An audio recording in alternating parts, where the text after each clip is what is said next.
Is the gentleman prepared to close from Ohio?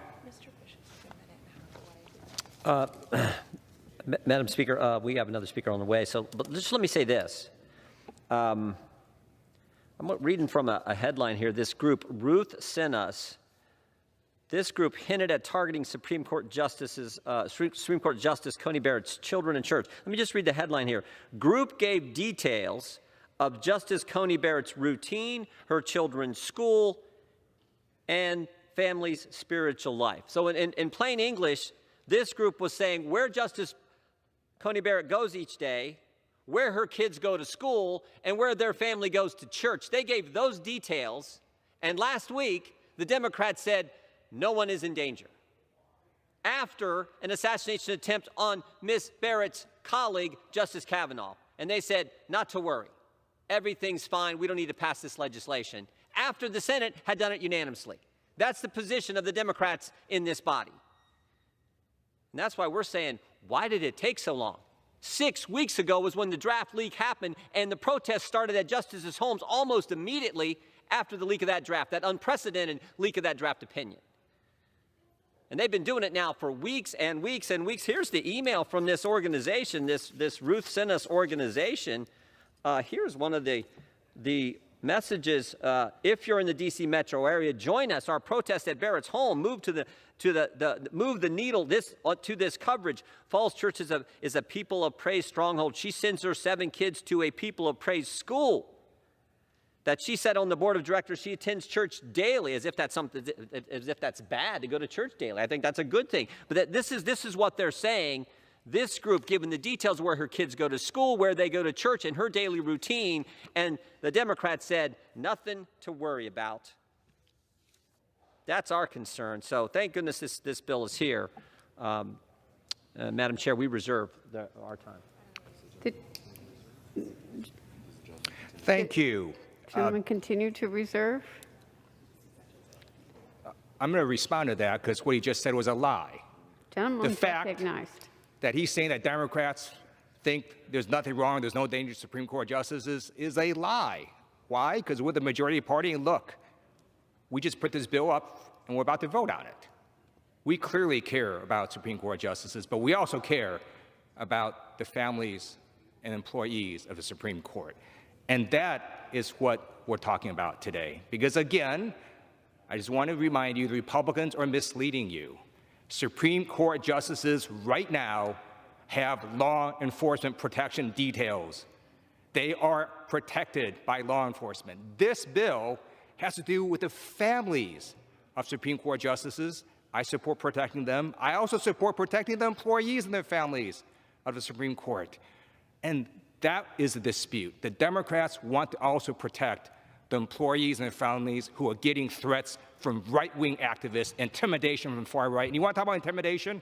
I'll tell you what intimidation is. It is Trump supporters assaulting the Capitol on January 6th, brutalizing 140 police officers. That is intimidation. I reserve my time. Gentleman reserves. Gentleman from Ohio. And Madam Speaker, we condemned what took place on January 6th. It would have been nice if Democrats would have done the same thing in the summer of 2020 or passed this legislation 6 weeks ago, a month ago when the Senate passed it. Let me just recite a few things here that have been said by our colleagues on the other side. Former Attorney General Eric Holder said in 2018, at a campaign event in Georgia, to, quote, kick Republicans. No. When they go low, we kick them. That's what this new Democratic Party is about. It sure is. It sure is. It's all about intimidation. Intimidating the court, intimidating parents who have the nerve to show up at school board meetings, setting up a disinformation governance board to intimidate free speech rights of all Americans. That's what the new Democratic Party is about, and we've seen it time and time again. In the summer of 2018, we saw one of our colleagues from California, Democrat members, said, let's make sure we show up wherever we have to show up. And if you see anybody from the Trump cabinet in a restaurant, in a department store, at a gasoline station, out in a crowd, you create a crowd and you push back on them and you tell them, think about this. It's a member of Congress saying this to a cabinet member. You tell them they're not welcome anymore, anywhere. A cabinet member of the administration not welcome in their own darn country? That's what a member of Congress said on the Democrat side. We had another member of Congress on the Democrat side say this: there needs to be, quote, unrest on the streets, calling for unrest on the streets while there was unrest on the streets in the summer of 2020. That's why this legislation is so darn important, and why we cannot figure out, and the gentleman just said something that wasn't accurate. The Speaker of the House said last week, no one's in danger. No one's in danger. I just read you what they're posting about Justice Coney Barrett and her family and where they go to church and where her 7 kids go to school. And of course, this is in the context of everything they've done to intimidate the court and an assassination attempt on another justice, Justice Kavanaugh. I yield as much time as he may consume to the gentleman from North Carolina. Gentleman's recognized from North Carolina. Thank you, Madam Speaker, and I thank the gentleman from Ohio. I've missed part of the debate, most of the debate on the floor. Mr. Jordan just made reference to that item that bowls me over. You wonder, after you've been in Washington for a little while, whether anything will surprise you. But yes, that tweet by the pro-abortion group Ruth sent us that identified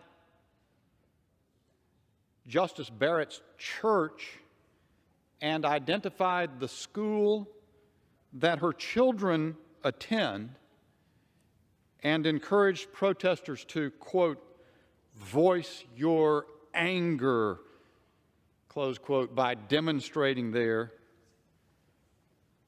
is a new low.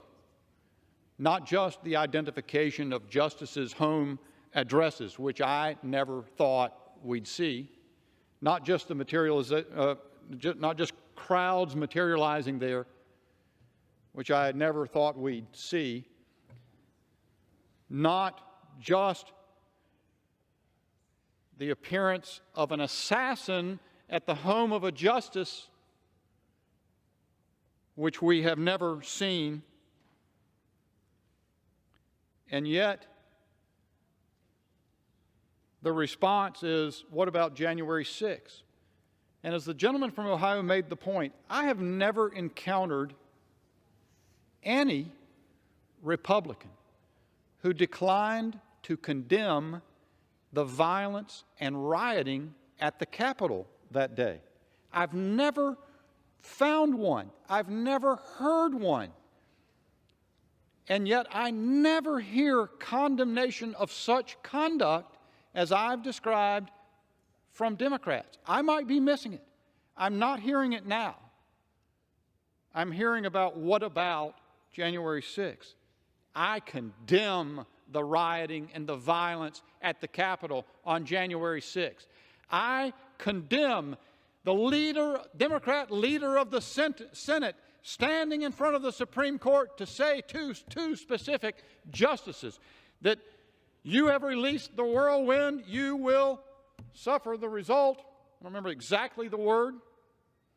And then what I do remember, the phrase that sticks in my mind, you won't know what hit you if you go forward with these awful decisions. I never hear condemnation for that.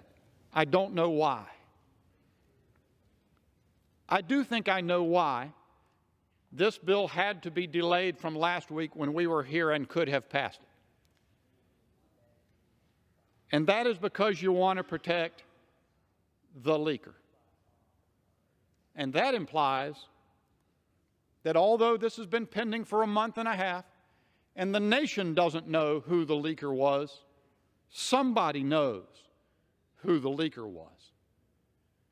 And that's who you want to protect. Amazing as that is, unprecedented as that is, we certainly ought to protect this or pass this legislation and protect the justices of the United States Supreme Court from assassins. Assassins responding to the advocacy, the unprecedented advocacy on the left. And with that, I yield back.